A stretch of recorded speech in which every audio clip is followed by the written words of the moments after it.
The fluorescent lights of the diner hummed their tired song above me, casting everything in a sickly yellow glow that made even the chrome counters look jaundiced. My feet ached, the kind of deep, bone-tired ache that comes from standing for 12 hours straight in shoes held together more by hope than stitching. I could feel every crack in the worn linoleum through the paper-thin soles as I wiped down table 7 for what felt like the 100th time that night. The smell of burnt coffee and grease had seeped so deeply into my uniform that I couldn't remember what my own scent was anymore, just synthetic vanilla air freshener, fighting a losing battle against decades of fried food, the sharp tang of industrial cleaner, and the particular staleness that clings to places that never close, never rest, never let their workers rest either.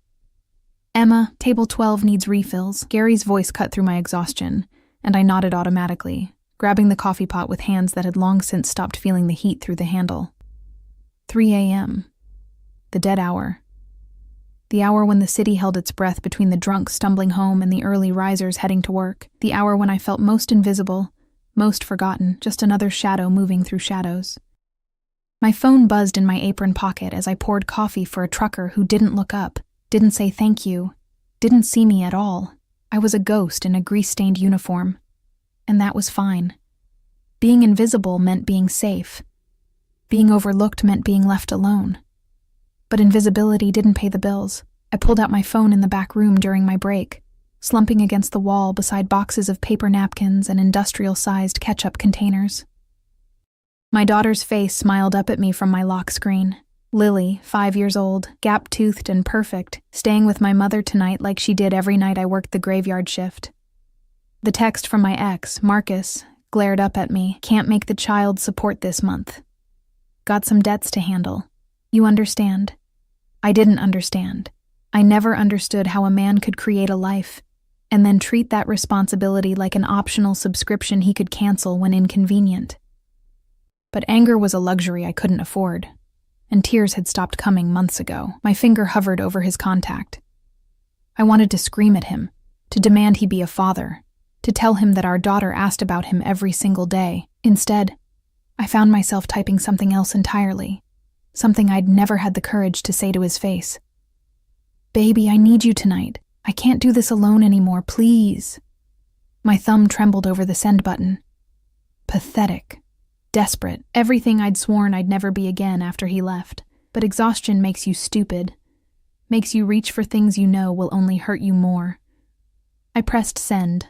The whoosh of the message leaving made my stomach drop immediately. Regret flooded through me, hot and nauseating. I stared at the screen, watching the message show as delivered, then read. But something was wrong. The contact name at the top of the conversation wasn't Marcus. It was Emma Valentino. My blood turned to ice. Valentino.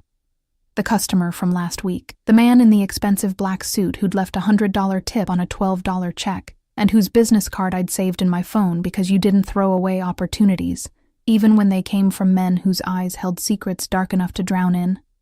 No, no, no, no. The words tumbled out in a desperate whisper as my shaking fingers tried to unsend, to delete, to undo what I'd just done. But the message sat there, taunting me with its permanence. Read.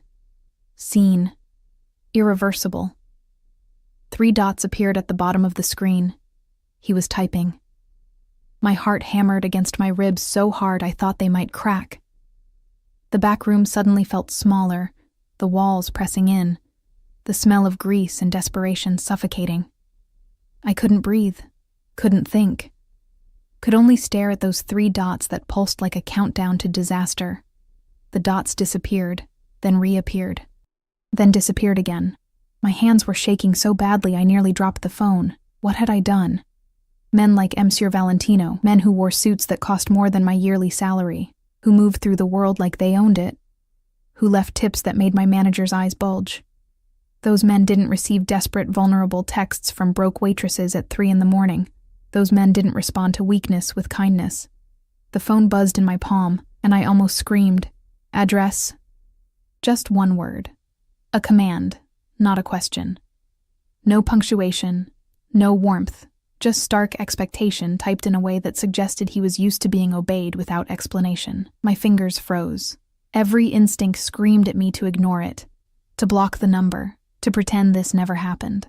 I could claim it was a joke, a wrong number, anything but the truth of my pathetic desperation laid bare. But another part of me, the part that was drowning in bills and exhaustion and the crushing weight of doing everything alone, that part whispered dangerous possibilities. Before I could stop myself, before logic could override the reckless surrender of someone who had nothing left to lose, I typed my address. Another whoosh. Another irreversible choice. 30 minutes. The reply came instantly, and with it, a strange calm settled over me. I'd stepped off the cliff. There was no point in screaming during the fall. I told Gary I had a family emergency, grabbed my jacket, and walked out into the November cold. The night air bit at my exposed skin, turning my breath to fog. But I barely felt it. My mind was too full of questions, of fears, of the terrible anticipation that comes from not knowing if you've just made the best or worst decision of your life. The walk home took 15 minutes. My apartment building looked even more depressing than usual. Crumbling brick, flickering hallway lights, the permanent smell of mildew and other people's cooking. I climbed the 3 flights to my door with leaden feet, each step feeling like walking toward either salvation or damnation. I didn't know which I hoped for more. Inside, I caught my reflection in the bathroom mirror. Dark circles under my eyes, hair escaping from my ponytail, uniform wrinkled and stained. I looked like what I was, tired, desperate, barely holding on. There was no time to change, no point in pretending to be anything other than what he'd see anyway. 28 minutes had passed when I heard the sound of a car engine outside. Not the usual backfiring, wheezing sounds of the neighborhood vehicles, but something smooth, powerful, expensive. I moved to the window, pulling back the faded curtain just enough to peer down at the street. A black SUV idled at the curb, windows tinted so dark they reflected nothing but the streetlight's orange glow. As I watched, a second SUV pulled up behind it, identical in every way except for the quiet menace it exuded. The back door of the first vehicle opened. A man stepped out, and even from 3 stories up, even in the dim light, I could see that he didn't belong in this neighborhood. His long black coat moved like liquid shadow, and even the way he stood, utterly still, utterly aware, spoke of controlled violence and absolute authority. 2 more men emerged from the second SUV, flanking positions, hands hidden in their coats in a way that made my mouth go dry. Then he looked up, directly at my window, directly at me. I stumbled back from the curtain, heart in my throat, but it was too late. He'd seen me. And now he was moving toward the building entrance with the fluid grace of a predator who'd already decided his prey wasn't going to run. My phone buzzed. Open the door. I stood frozen in the center of my tiny living room, surrounded by Lily's scattered toys and my secondhand furniture, listening to the sound of footsteps climbing stairs, getting closer, closer, until they stopped right outside my door. A knock. Not aggressive, not impatient. Just 3 measured raps that somehow conveyed more threat than any amount of pounding could have.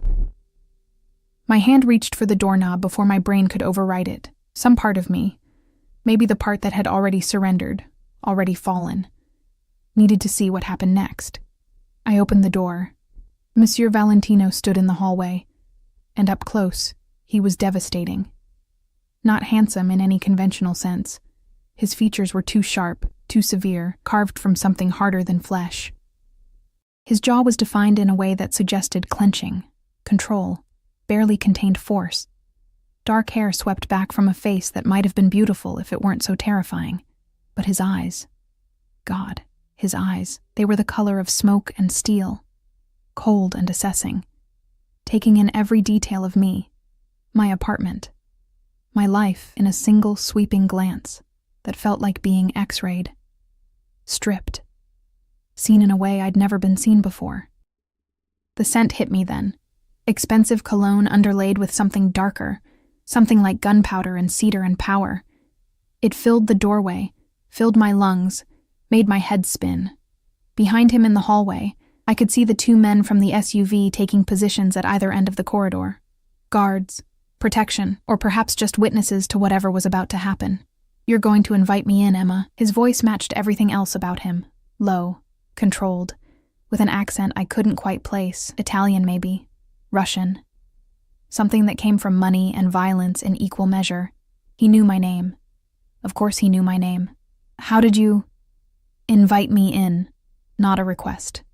A command delivered with the absolute certainty of someone who'd never been refused anything in his life.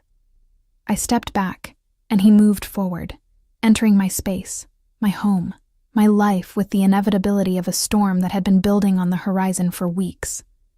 The door clicked shut behind him, and the sound felt like a prison door locking. Or maybe it sounded like freedom. He didn't sit, didn't ask permission to look around. Just moved through my living room like he was cataloging everything, the water stain on the ceiling, the duct tape holding together the corner of the couch, Lily's pink backpack hanging on a hook by the door with a unicorn keychain dangling from it. His gaze lingered on that backpack for a moment too long, and something shifted in his expression. Not softening. Men like him didn't soften, but a recalibration, like he was adjusting some internal equation I didn't understand. You have a daughter. Not a question. Yes. My voice came out smaller than I intended, and I hated myself for it. I straightened my spine, forced myself to meet those steel-gray eyes.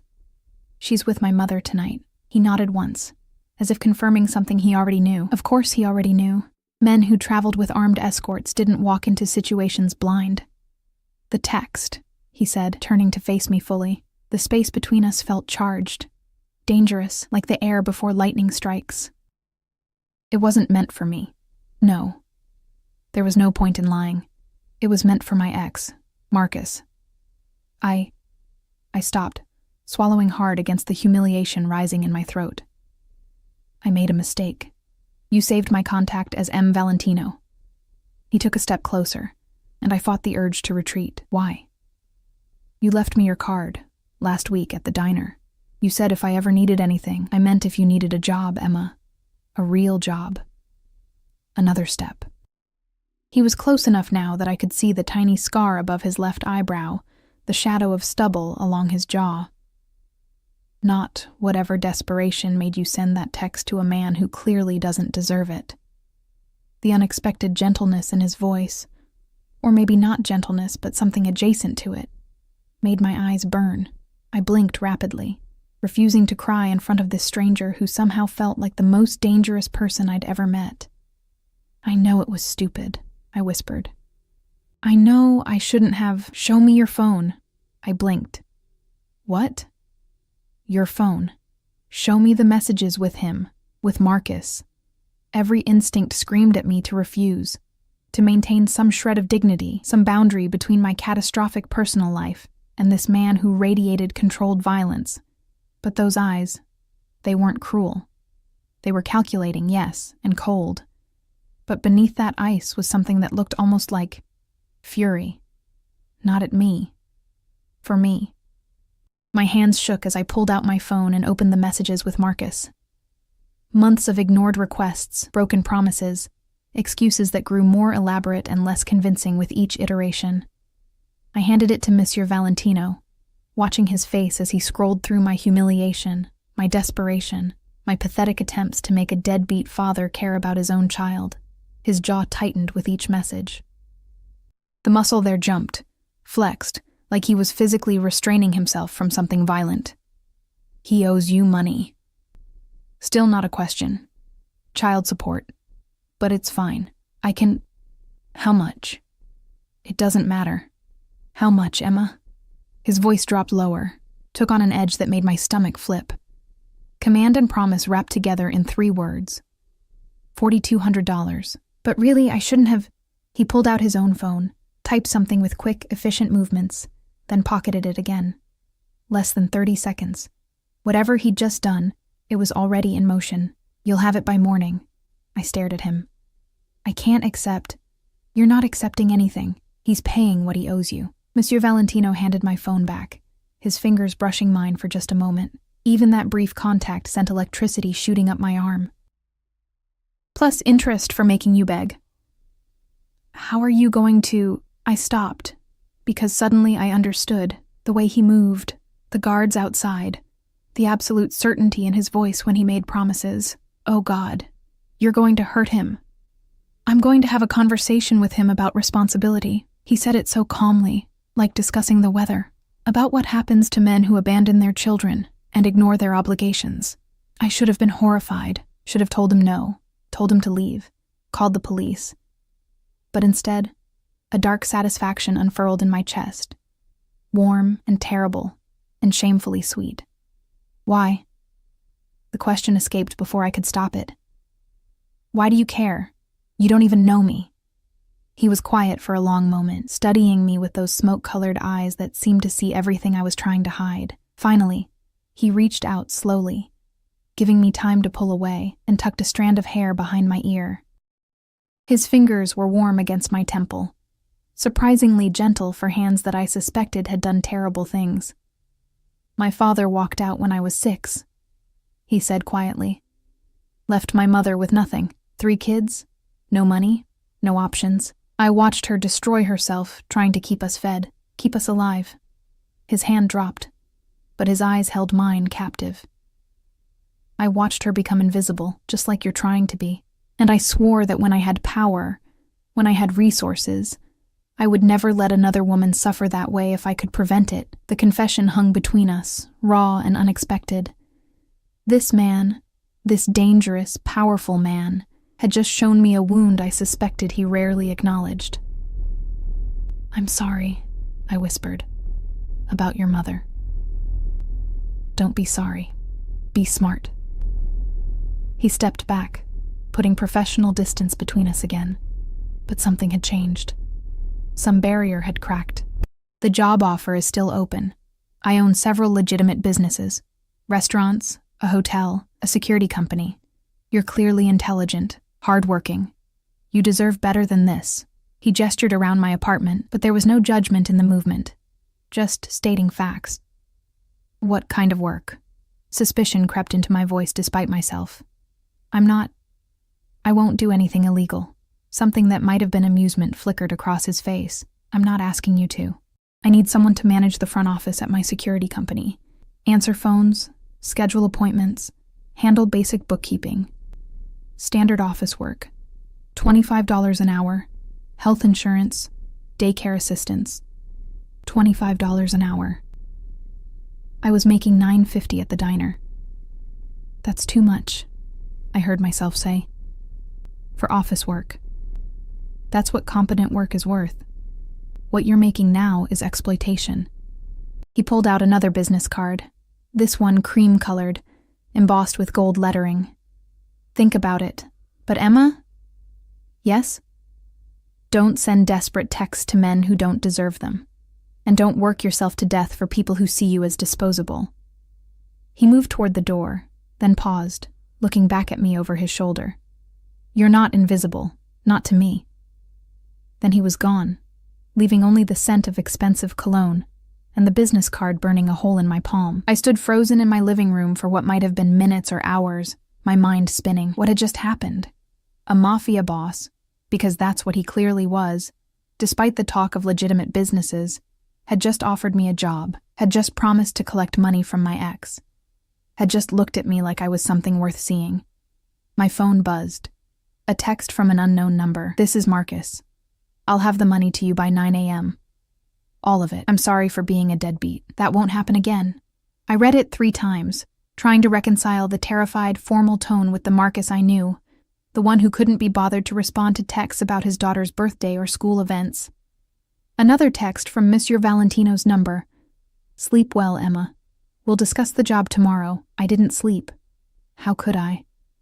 Instead, I lay in my creaky bed, staring at the water-stained ceiling, trying to understand what force I'd just invited into my life.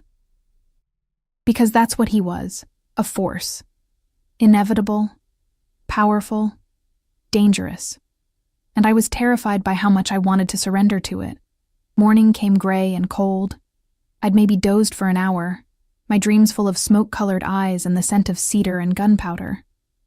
At 8:47 a.m., my phone dinged with a notification from my bank app. Deposit, $40,200. I stared at the screen until my eyes blurred. He'd actually done it. However he'd done it, and I didn't want to know the details, he'd made Marcus pay. At 9:15, there was a knock on my door. I opened it to find a man in a black suit. Not Mr. Valentino, but clearly one of his people. He handed me an envelope. Mr. Valentino asked me to deliver this. Inside was a contract for employment at Valentino Security Solutions, along with a note in sharp, angular handwriting. Start Monday, 9 a.m. Address below. Bring your daughter if childcare falls through. We have an on-site daycare, MV. The man was still waiting, so I looked up at him. I haven't agreed to anything yet. Mr. Valentino said you would say that. He pulled out a phone, pressed a button, and handed it to me. Emma. That voice, even through the phone, made my pulse jump. Before you refuse, go to your building's front door. Look outside. Suspicious, I walked down the 3 flights of stairs with the suited man following at a respectful distance. I opened the front door and froze. A black sedan sat at the curb.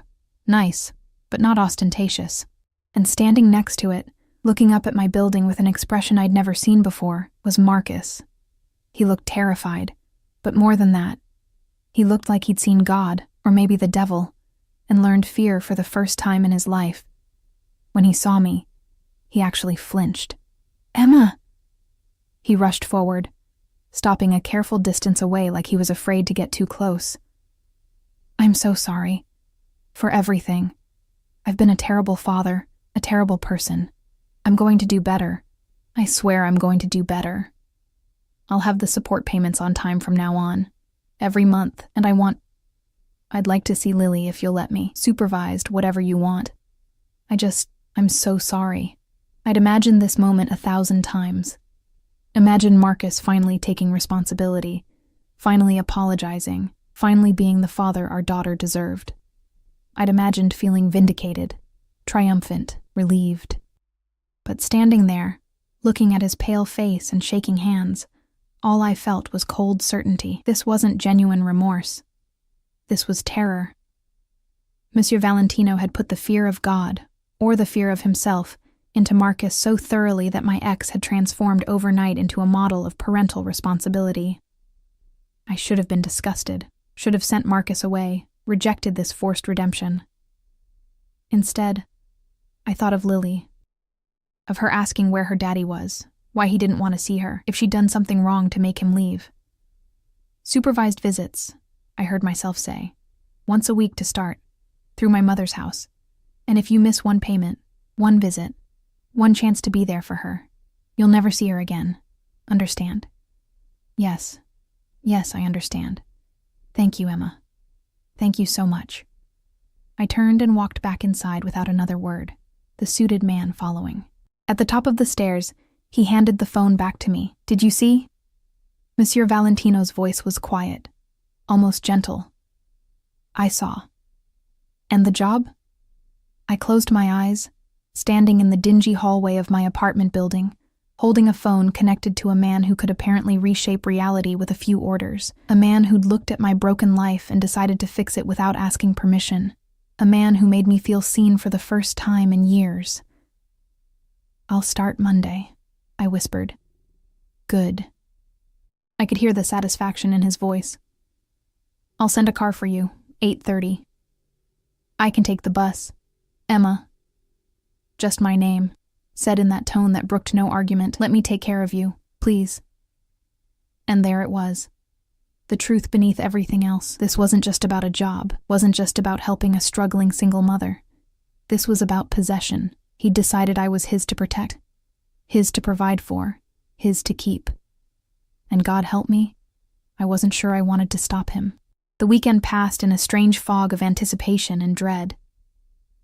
I told my mother about the new job, carefully editing out any details about how I'd obtained it, and watched her face light up with relief she tried to hide. Lily was ecstatic about the new office with the daycare, even though I hadn't committed to using it yet.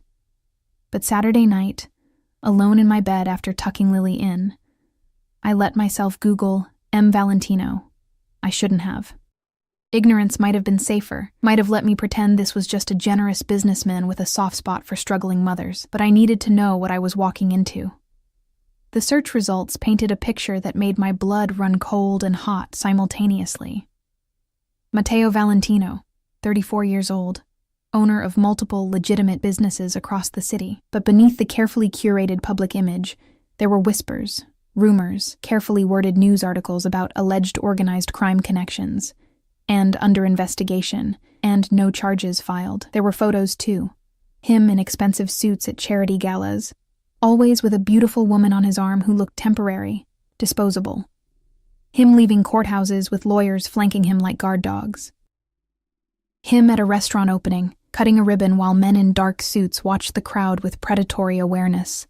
In every photo, his eyes held that same cold calculation I'd seen in my apartment. The eyes of a man who'd built an empire on violence and fear, even if the tax returns said otherwise. I should have been terrified. I was terrified, but I was also exhilarated in a way that made me hate myself a little. Monday morning arrived too quickly. At 8:25, I stood at my apartment window in my best outfit. A simple gray dress that I'd bought at a thrift store 2 years ago, cleaned and pressed until it looked almost professional. My hair was pulled back in a neat bun. Minimal makeup because I didn't own much and never learned how to apply it properly. I looked like exactly what I was. A woman trying desperately to appear like she belonged in a world she'd never been invited into. The black sedan pulled up at exactly 8:30. Not the SUVs from before, but something sleeker, more subtle. A man in a dark suit, not the same one from before, stepped out and looked up at my building. My phone buzzed. He's here. MV. I kissed Lily goodbye, reminded my mother about pickup times from kindergarten, and walked down those 3 flights for what felt like the last time as the person I used to be. The driver opened the back door without a word. The interior was leather and new car smell and a level of luxury I'd only seen in movies. I slid in, feeling like an imposter. My thrift store dress suddenly shabby against such opulence. We drove through the city in silence, leaving my crumbling neighborhood behind, passing through commercial districts until we reached an area I recognized from window shopping on my rare days off. The business district, where buildings were glass and steel and ambition. The car pulled up to a modern office building, all sharp angles and tinted windows. Valentino's Security Solutions was etched in brushed metal letters near the entrance. The driver opened my door, 10th floor. Mr. Valentino is expecting you. The elevator was mirrored on all sides, forcing me to confront my reflection from every angle. I looked small, uncertain, terrified. I forced my spine straight, my chin up. Whatever this was, whatever I'd agreed to, I would face it with whatever dignity I could manufacture. The 10th floor opened into a reception area that took my breath away. Modern furniture in black and cream, artwork that looked original and expensive, floor-to-ceiling windows overlooking the city. And behind a curved desk that probably cost more than my yearly rent, sat a woman in her 50s with perfect posture and sharp eyes. Emma Reeves. She smiled, but it didn't reach her eyes. Assessment, calculation. I'm Patricia. I'll be training you for the next 2 weeks. Mr. Valentino is in a meeting but asked that you wait in his office. His office. Of course. Patricia led me down a hallway lined with doors marked conference room, file storage, security. Everything looked legitimate, professional, exactly like a security company should look. But I could feel the undercurrent. The way every person we passed looked at me with knowing eyes, the way Patricia's smile held secrets, the way the whole place hummed with something darker beneath its polished surface. She opened a door at the end of the hall, and I stepped into Matteo Valentino's private domain. The office was enormous, probably bigger than my entire apartment. One wall was entirely windows, offering a view of the city that made me dizzy. The others held bookshelves filled with leather-bound volumes, artwork that looked Renaissance era, a bar cart with crystal decanters filled with amber liquid, and behind a massive mahogany desk sat the man himself. He looked up from his computer as I entered, and something shifted in his expression. Softened, maybe, or perhaps just focused entirely on me in a way that made breathing difficult. Emma. He stood, buttoning his suit jacket in one smooth motion. Today he wore charcoal gray, the fabric draping perfectly over his broad shoulders. Thank you, Patricia. I'll handle her orientation from here. Patricia's eyebrows rose fractionally, but she nodded and left, closing the door with a soft click that sounded far too final. We were alone. You came. He said it with satisfaction, like there'd been doubt. You sent a car, and a contract with a salary I can't refuse. I forced myself to meet his eyes. Not much of a choice. There's always a choice, Emma. He moved around the desk, each step measured, controlled. You could have stayed at the diner, could have struggled and stayed invisible and safe. He stopped a few feet away, close enough that I could smell that cedar and gunpowder scent again. But you're here. Why? The honest answer was too dangerous, too revealing, so I gave him a partial truth instead. Because my daughter deserves better than what I could give her on a waitress's salary. And? He tilted his head slightly, studying me like I was a puzzle he was determined to solve. And because you saw me. The words escaped before I could stop them. Raw and vulnerable, and true. Nobody has really seen me in years. I've been invisible, disposable, barely surviving, but you looked at me like I mattered. The air between us crackled with tension so thick I could taste it. Metallic and dangerous and intoxicating. You do matter. He reached out slowly, giving me time to pull away, and cupped my face with one hand. His palm was warm, his thumb brushing across my cheekbone with devastating gentleness. More than you know. More than is probably wise. I don't understand. My voice came out breathy, uncertain. You don't know me. One desperate text and you've changed my entire life. Why? His jaw tightened, that muscle jumping again. For a long moment, he just looked at me, those smoke-colored eyes burning with something I couldn't name. Because when I saw you at that diner, he said quietly, working yourself to exhaustion, invisible to everyone around you, I saw my mother. I saw every woman who's been ground down by life and men who didn't deserve them. I saw someone who deserved protecting. His thumb traced my lower lip, and my breath caught. And then you sent that text, so desperate and vulnerable and honest, and I knew I couldn't let you drown. I wouldn't. So this is charity? I tried to sound offended, but it came out weak. No, Emma, this is far more selfish than that. He leaned closer, his breath warm against my face. This is possession. This is me deciding you're mine to protect, mine to provide for. Mine. I should have been terrified, should have run. Instead, I leaned into his touch like a starving thing finally being fed. I'm not a possession, I whispered, even as everything in me screamed to surrender. No, you're a person. A brilliant, strong, stubborn person who's been fighting alone for too long. His other hand came up to frame my face, holding me gently but firmly. Let me fight for you. Let me give you what you need. Let me... A knock at the door shattered the moment. Mateo stepped back smoothly, his expression shifting instantly to cool professionalism, though his eyes still burned. Come in. A man entered, tall, broad-shouldered, with a scar running down his left cheek. He glanced at me briefly, then focused on Mateo. We have a situation, the shipment. I'll handle it.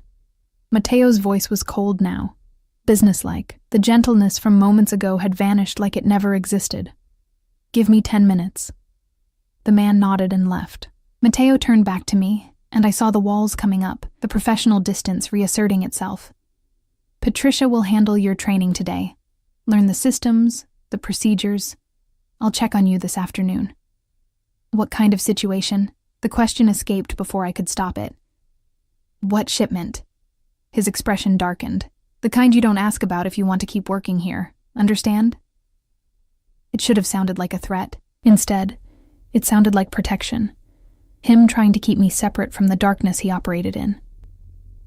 I understand. Good. He moved toward the door, then paused. Emma, don't go outside without security. Don't take public transportation home. The driver will be available whenever you need him. Why? What's happening? Nothing you need to worry about. Just trust me. Please.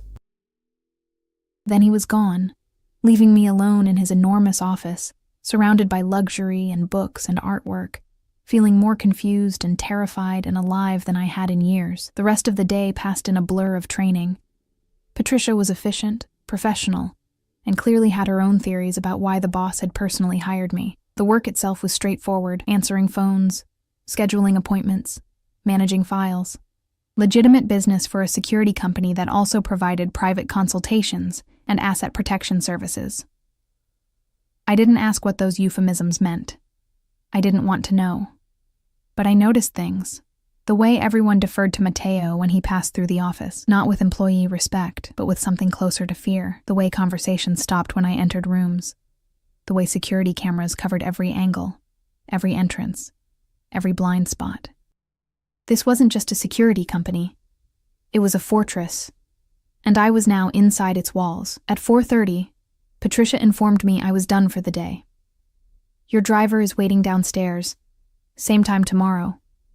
I gathered my purse, my sad, worn purse that looked ridiculous in these surroundings, and headed for the elevator. But before I reached it, a hand caught my elbow. Matteo. He'd appeared from nowhere, silent as smoke. "How was your first day?" He guided me into the elevator, pressing the button for the parking garage rather than the lobby. Overwhelming, but good. I glanced at him sideways. "Patricia thinks you're sleeping with me." "Patricia thinks I sleep with everyone." He said it without concern. "Let her think what she wants. Your performance will prove otherwise." The elevator descended into the underground garage, fluorescent lights flickering overhead. When the doors opened, I expected to see my driver. Instead, I saw Matteo's black SUV, the same one from that first night, flanked by 2 others, and standing beside them were at least 6 men in dark suits, all watching the elevator with predatory alertness. "What's going on?" My voice came out smaller than I intended. A precaution. Matteo's hand moved to the small of my back, warm through the thin fabric of my dress. "There's been some tension with a rival organization. Until it's resolved, I'm personally ensuring you get home safely. You don't need to, Emma." He turned me to face him, hands on my shoulders. "Don't argue, please. Just let me do this." The raw need in his voice stopped my protest. This wasn't about control. This was about fear. His fear that something might happen to me. "Okay," I whispered. Relief flooded his face. He guided me to the SUV, his hand never leaving my back, his body positioned between me and... What? Threats I couldn't see? Dangers I didn't understand? The drive back to my neighborhood was silent except for the quiet hum of the engine. But I could feel Matteo's tension, the way his eyes constantly scanned the streets, the way his phone buzzed repeatedly with messages he ignored. When we pulled up to my building, he got out first, scanning the area before opening my door. All 6 security personnel had followed us, creating a perimeter that felt both protective and terrifying. "I'll walk you up," Matteo said. Not a request. We climbed the 3 flights in silence, his presence behind me solid and warm and overwhelming. At my door, I fumbled with my keys, hyper-aware of him watching me, of the guards stationed at the stairwell exits, of how drastically my world had changed in 72 hours. I got the door open and turned to say goodbye. But Matteo pushed past me into the apartment, checking rooms with quick efficiency: living room, kitchen, bathroom, bedroom, making sure I was safe, that no one was hiding in shadows. Only then did he relax fractionally. "Tomorrow you're moving," he said. I blinked. "Excuse me?" "Here isn't safe. I'm moving you and your daughter to a secure location. You can't just..." "I can. I will. I won't risk you." His eyes were fierce, desperate. "I won't lose you before I even have you." And there it was. The truth laid bare. This wasn't protection. This was obsession. And I was falling into it like quicksand, terrifying and inevitable and impossible to escape. "Matteo," I whispered. "What have I gotten myself into?" He stepped closer, cupping my face with both hands, forcing me to meet his eyes. "Me, Emma, you've gotten yourself into me, and I don't let go of what's mine." Then he kissed me. The kiss wasn't gentle. It was possession and desperation and hunger all rolled into one devastating moment. His lips claimed mine with an intensity that stole my breath, his hand sliding from my face into my hair, tilting my head back to deepen the kiss. I gasped against his mouth, and he took the opportunity to taste me more thoroughly, his tongue sliding against mine in a way that made my knees weak. I should have pushed him away, should have maintained boundaries, kept this professional, protected myself from the inevitable heartbreak of wanting a man who lived in violence and danger. Instead, I grabbed his suit jacket and pulled him closer. He groaned against my mouth, the sound raw and unguarded, and suddenly I was pressed against the door with his body pinning me there. I could feel every hard plane of him, the controlled strength in his frame, the barely restrained need that matched my own. His phone buzzed insistently in his pocket, vibrating against my hip. He ignored it, his kisses moving from my mouth to my jaw, down to my neck where he found the pulse point that made me whimper. "Matteo," I gasped. "Your phone?" "I don't care." His teeth grazed my throat, sending electricity shooting down my spine. "Let the world burn. Right now, there's only you." The phone kept buzzing, urgent, insistent, impossible to ignore. He pulled back with a vicious Italian curse, his breathing ragged, his eyes dark with frustrated desire. He yanked the phone from his pocket and answered with barely controlled fury. "What?" I couldn't hear the other side, but I watched his expression shift from desire to cold calculation in seconds. Whatever was being said, it was serious. "I'll be there in 20 minutes. He ended the call and looked at me with regret so profound it hurt. "I have to go." "But Emma..." "I know. Business." I tried to sound understanding, but disappointment flooded through me. "No, not just business." He cupped my face again, forcing me to look at him. "A problem I need to handle so you stay safe. So everyone I care about stays safe. Do you understand? This isn't me choosing work over you. This is me protecting you." "From what?" "From people who would use you against me if they knew..." He stopped, jaw clenching. "If they knew how much you've come to matter in 3 days. 3 days. That's all it had been. 72 hours since I'd sent that wrong text, and my entire world had been turned inside out by a man who kissed me like I was oxygen and looked at me like I was something precious and breakable. Be ready tomorrow morning, 6 a.m. I'm moving you and Lily to a secure apartment. Everything will be arranged." He kissed me again, hard and fast. "Don't argue, please." Then he was gone, taking his security team with him, leaving me alone in my apartment with kiss-swollen lips and a racing heart, and absolutely no idea how I'd fallen so hard, so fast, for a man who lived in shadows. I didn't sleep that night either. Instead, I packed. Not everything. Matteo had said he'd arrange everything, which probably meant my shabby belongings would be replaced with things that matched his standards. But I packed Lily's favorite toys, our photos, the few things that mattered beyond their monetary value. At midnight, my phone rang. Unknown number. "Hello? Emma Reeves?" A woman's voice, cold and amused. "You don't know me, but I know you. I know you're working for Matteo Valentino. I know you have a daughter named Lily, 5 years old, attends Riverside Elementary." My blood turned to ice. "Who is this?" "Someone who wants you to deliver a message to your new employer. Tell him that Isabella Marchesi sends her regards. Tell him that everything he's trying to protect can be taken away. Tell him..." The line went dead. I sat frozen on my bed, phone trembling in my hand. Someone knew about Lily. Someone was threatening my daughter. I called Matteo without thinking, my fingers shaking so badly I could barely dial. He answered on the first ring. "Emma? What's wrong?" The words tumbled out. The call, the threat, the woman's name.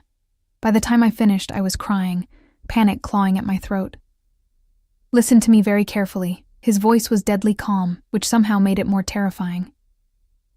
"Lock your door. Push furniture against it. Don't open it for anyone except me. I'm sending a team now. They'll be there in 5 minutes. When they knock, they'll say, 'Valentino sends his regards.' That's how you'll know they're mine. Do you understand?" "Yes," I whispered. "Is Lily with you?" "No, she's at my mother's. Give me the address.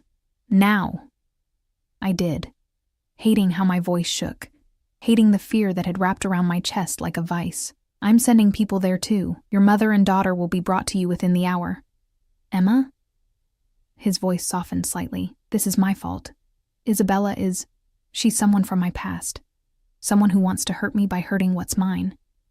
But I swear on everything I have, nothing will happen to you or Lily. Do you believe me? I don't know, I admitted. I don't know anything anymore. 3 days ago, I was invisible. Now people are threatening my daughter because of you. Silence, heavy and weighted with guilt. I know, he finally said. I know, and I'm sorry. But Emma, it's too late to go back. Isabella knows about you now. The only way to keep you safe is to keep you close, to protect you properly. Will you trust me? Please? What choice did I have? I'd stepped into his world, and now my daughter was in danger because of it. Okay, I whispered. Good girl. My men are outside your building now. Let them in. I heard the knock. 3 measured raps, just like that first night. Valentino sends his regards. I opened the door to find 4 men in tactical gear, armed with very visible weapons. They swept through my apartment with military efficiency, checking every corner, every window, every possible entry point. Clear, the lead one said into his radio, then to me. Ma'am, we'll be stationed outside your door and at the building exits until Mr. Valentino arrives. Your mother and daughter are being picked up now. They're safe. I nodded, numb with shock and fear. True to his word, within an hour there was another knock. I looked through the peephole to see my mother holding Lily, both of them flanked by more men in dark suits. I threw open the door and pulled them inside, crushing Lily against me. Mommy! She squealed, delighted by the late-night adventure. We got to ride in a fancy car with nice men, and they said we're going to a new house. My mother's eyes were wide with fear and confusion. Emma, what is happening? Who are these people? They said you were in danger. I'll explain everything, I promised, though I barely understood it myself. I need you to trust me. We're safe now. Another knock. My heart jumped into my throat. It's me. Matteo's voice came through the door. I opened it to find him standing there in the same suit from earlier. But now it was rumpled, his tie loosened, a smear of something dark on his cuff that I desperately hoped wasn't blood. His eyes were wild, searching, and when they landed on me, they filled with such relief I felt it in my bones. He stepped inside, his gaze sweeping over me, checking for injuries. Then he knelt down to Lily's level, his expression softening in a way I'd never seen. Hello, Principessa, he said gently. I'm Matteo. I'm a friend of your mommy's. Lily studied him with 5-year-old directness. You're very tall, and you have sad eyes. Something cracked in his expression. Surprise, maybe, or recognition. I do have sad eyes sometimes. You're very observant. Mommy says I notice everything. She tilted her head. Are you the one keeping us safe from the bad people? Yes, sweetheart, I am. And I promise nothing bad will happen to you. Ever. The conviction in his voice, the fierce protectiveness, it should have terrified me. Instead, it made something deep in my chest ache. My mother was watching this interaction with wide eyes, clearly piecing together far too much. Emma, we need to talk. Privately, Matteo stood nodding. I'll stay with Lily. Emma, talk to your mother.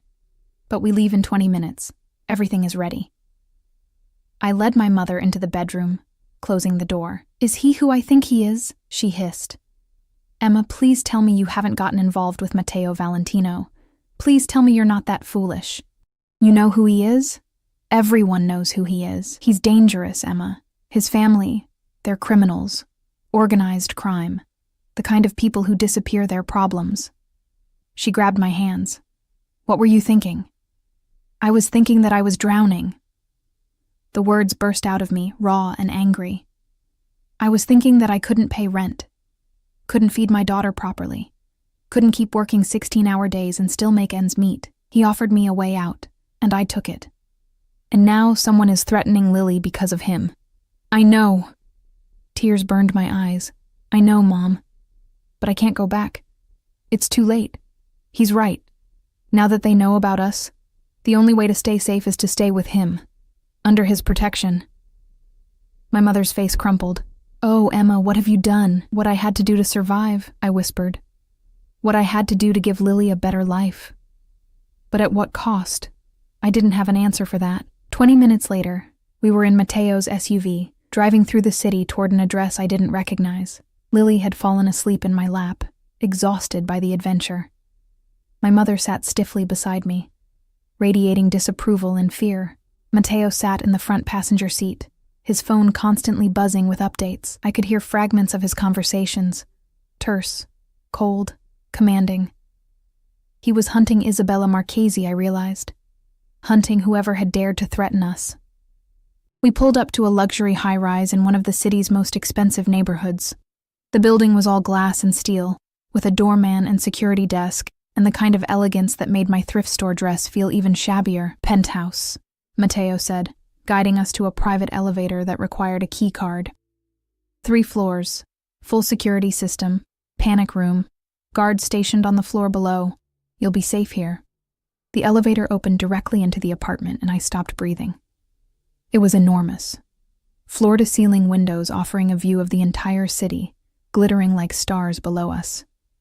Modern furniture in soft grays and creams, artwork on the walls, a kitchen that looked like something from a magazine. And through an open doorway, I could see a bedroom with a princess castle bed already set up. For Lily. You did this today? I turned to Mateo, stunned. While handling whatever crisis pulled you away, you arranged all of this? I have people. He said it like it was nothing, like transforming an apartment into a home for a woman, and child he barely knew was just another task to delegate. The master bedroom is through there. Your mother can have the second bedroom. Lily's room has the castle bed and every toy I could think a 5-year-old might want. My mother was staring around in shock, her disapproval warring with stunned appreciation. This is too much, I managed. Mateo, I can't. You can. You will. He stepped closer, his hand finding mine, fingers intertwining. Emma, I meant what I said. You're mine now. That means I take care of you. That means I give you everything you need, and most of what you want. That means you live somewhere safe and beautiful and worthy of you. I'm not worth this, I whispered. His hand came up to cup my face, thumb brushing away a tear I hadn't realized had fallen. You're worth so much more. You just haven't seen it yet. But I see it, Emma. I see you. Behind us, my mother cleared her throat awkwardly. I'm going to put Lily to bed in her new room. Emma, we'll talk in the morning. She disappeared down the hallway, carrying my sleeping daughter, leaving me alone with Mateo in this impossible apartment that felt like a dream or a trap. I couldn't decide which. I need to go, he said quietly. Isabella is still out there, and I need to handle this personally. But I'll have guards here at all times. Don't leave the apartment without security. Don't open the door unless you're expecting someone specifically. And Emma? Yes? I'm sorry. I'm sorry I brought danger to your life. I'm sorry I pulled you into my world without warning you what that meant. But I'm not sorry I found you. I'm not sorry I want you, and I won't apologize for doing everything in my power to keep you safe. He kissed me then, softer than before, tinged with regret and promise and barely restrained need. When he pulled away, his eyes were dark with emotions I couldn't name. Sleep well, Bella. I'll see you tomorrow.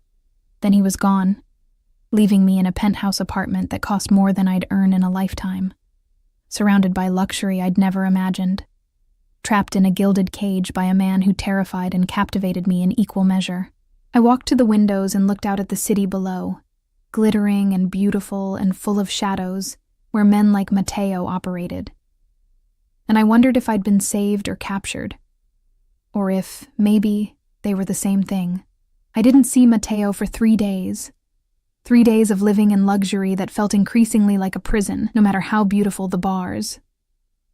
3 days of guards stationed outside our door, in the lobby, probably on the roof for all I knew. 3 days of my mother's worried glances, and Lily's innocent questions about when Mr. Mateo with the sad eyes would visit again. 3 days of wondering if I'd made a terrible mistake. Patricia called on the second day to tell me to take the week off, that Mr. Valentino had situations to handle and wanted me to settle into the new apartment. Her tone suggested she knew exactly what kind of situations, and that I should be grateful to be kept separate from them. I was grateful, and terrified, and confused by how much I missed him. On the fourth morning, I woke to find my mother already up, coffee brewing, staring out the floor-to-ceiling windows with an expression I couldn't read. "You love him," she said without turning around. "I barely know him." "That's not what I asked." She turned to face me, her eyes sad and knowing. "Emma, I see how you look at your phone every time it buzzes, hoping it's him. I see how you watch the door. I see you falling. And I'm terrified because men like him, they destroy everything they touch, even when they're trying to protect it. He saved us," I said quietly. "He gave us safety, security, a home. He made Marcus finally take responsibility. He put you in danger in the first place by claiming you as his." My mother's voice wasn't angry, just resigned. "That woman who called, who threatened Lily, she did it because you matter to him, because he made you a target by wanting you." The truth of it sat heavy in my chest. But so did another truth, one I'd been avoiding. "I know," I whispered, "but Mom, I was drowning before him, working myself to death, invisible, barely surviving. He makes me feel seen. He makes me feel like I matter, like I'm worth protecting. Is that so wrong?" "No, baby. It's not wrong. It's just dangerous." She crossed to me, pulling me into a hug. "Just promise me you'll be careful. Promise me you won't lose yourself in him." I couldn't make that promise. I suspected I'd already started losing myself the moment I opened my door to him that first night. Late that afternoon, while Lily napped and my mother read in her room, the penthouse elevator chimed. My heart leaped into my throat. The guards would have announced to anyone coming up. Unless... The doors opened, and Matteo stepped out. He looked like he hadn't slept in days.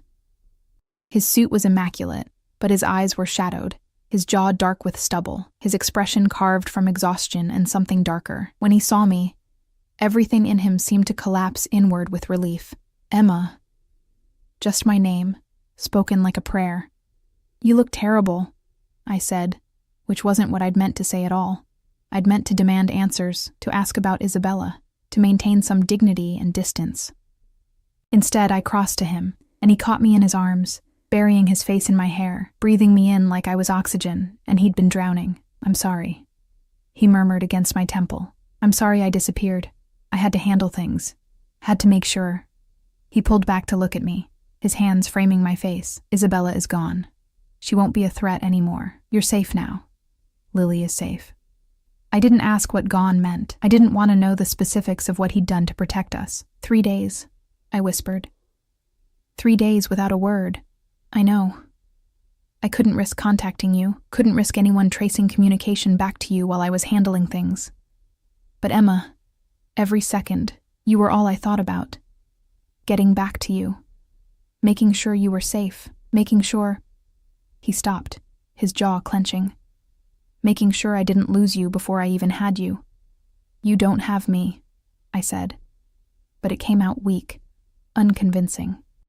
"Don't I?" His thumb traced my lower lip, his eyes dark with need and exhaustion and barely restrained hunger. "Then why does it feel like you're the only thing keeping me human? Like without you, I disappear completely into the darkness I operate in?" "Matteo, I love you." The words burst out of him, raw and desperate. "I know it's too soon. I know it's insane. I know I have no right, but I love you, Emma. I loved you from the moment you opened your door to me looking terrified and brave and so fucking beautiful I couldn't breathe. I love how you see me, really see me. Not the power or the money or the fear, but the man underneath who's just as lost and desperate as you were." Tears burned my eyes. "You can't love me. You don't even know me. I know you work yourself to exhaustion for your daughter. I know you'd rather starve than ask for help. I know you sent a desperate text to the wrong person, and instead of being humiliated, you faced me with dignity and strength. I know you're terrified of me, but you let me in anyway. I know you taste like hope and feel like home." His forehead pressed against mine. "Tell me I'm wrong. Tell me you don't feel this too." I couldn't. Because he wasn't wrong. In 4 days, this man had become gravity. The force that kept me grounded, and the thing that might destroy me if I got too close. "I feel it," I admitted, "and it terrifies me." "Good. Be terrified. Be smart. But Emma..." He kissed me softly, desperately. Don't run. Please don't run from this. From us. Mr. Mateo.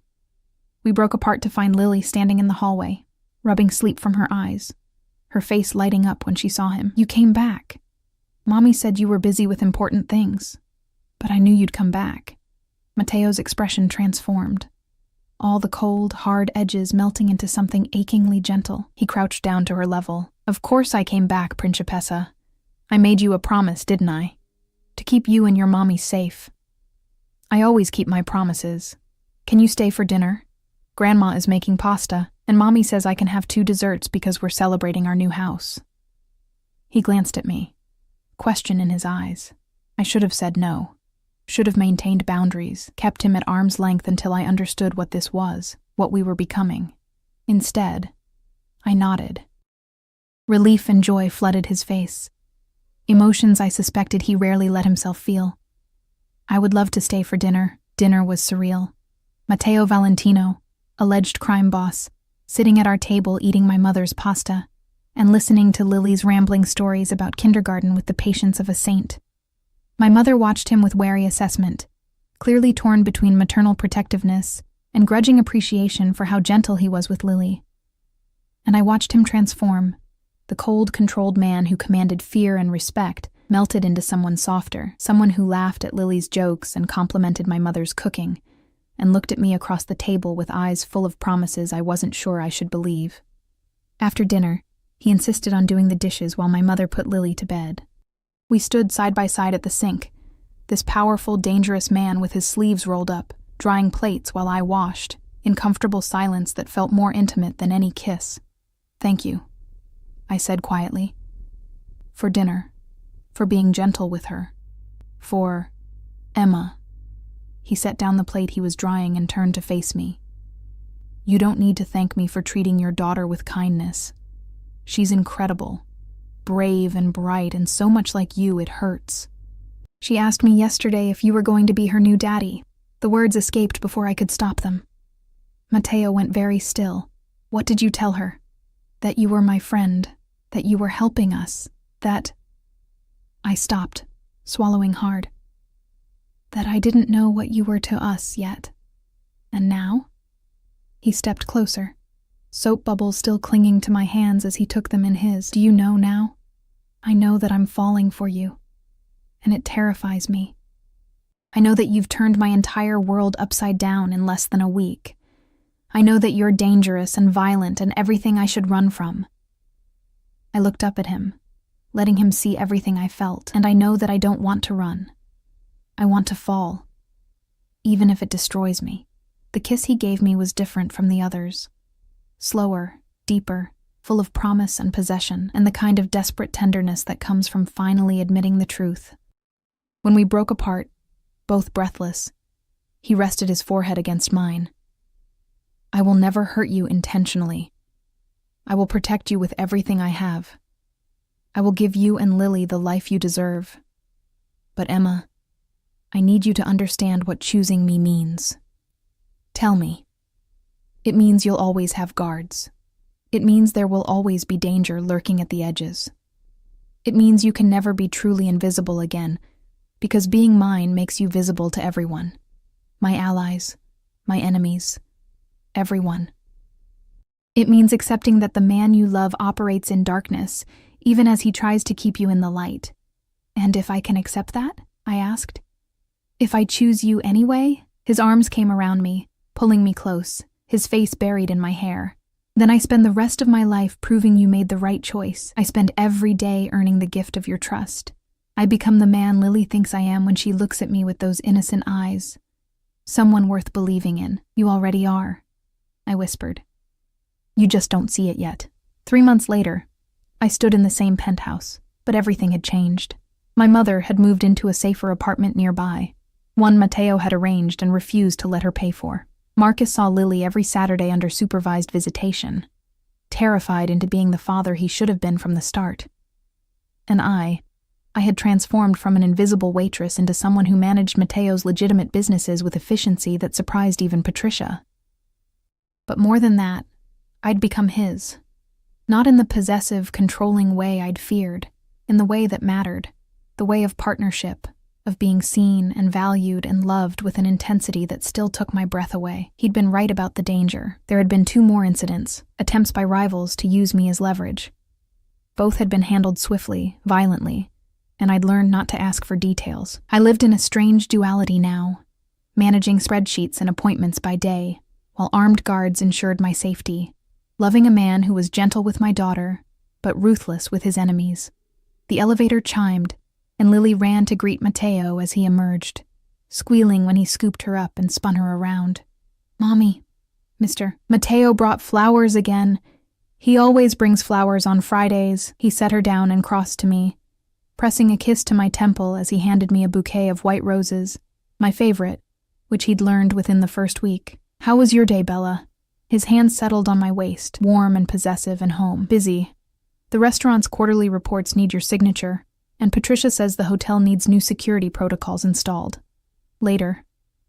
He pulled me closer, his eyes soft in that way that was only for me and Lily. "Right now, I want to have dinner with my girls and pretend the world doesn't exist beyond these walls." "You know it does exist," I reminded him gently. "You can't hide from it forever." "No. But I can steal moments of peace with the woman I love, and the child who's become mine in every way that matters." He kissed me softly. "Let me have this, Emma. Let me have you." And I did. Because somewhere between that desperate text and this moment, I'd learned something crucial. Love isn't about finding someone safe. It's about finding someone worth the risk. Someone who sees your darkness and doesn't run. Someone who protects your light even as they operate in shadows. Matteo Valentino was dangerous. He was violent. He was everything I should have feared. But he was also the man who'd seen me when I was invisible, who'd given me safety when I was drowning, who looked at my daughter like she was precious, and at me like I was his salvation. And maybe that's what we were to each other.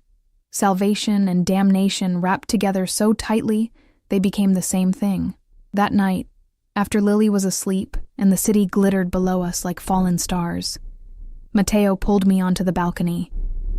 The November air was cold, but his arms were warm around me, his chin resting on top of my head as we looked out at the world we'd built together. "Do you regret it?" he asked quietly. "That text? Everything that came after?" I thought about my tiny apartment, the graveyard shifts, the exhaustion and invisibility and desperation.